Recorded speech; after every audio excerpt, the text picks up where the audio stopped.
现在啊，这动物们真的是越来越逆天了。开汽车的、骑摩托车的，这都不是什么新鲜事儿了。最近，国外有一牛人啊，设计了一架小的飞机模型。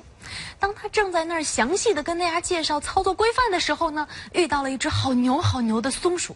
他直接跳进了驾驶室，摁了一下开关，嗖的一下，这飞机上天了。Documentation of the flight. What's unique about it? So, looks like all we have to do now is take it out for a test flight. 这是啥玩意儿？教授，你太客气了，知道我要去德州见女友，还给我准备了飞机。好了，出发喽！ The squirrel, let's take it out from the plane. 不用担心我下周就回来。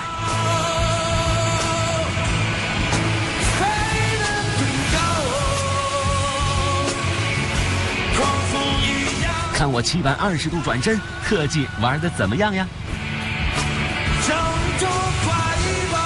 哎呀，没油了！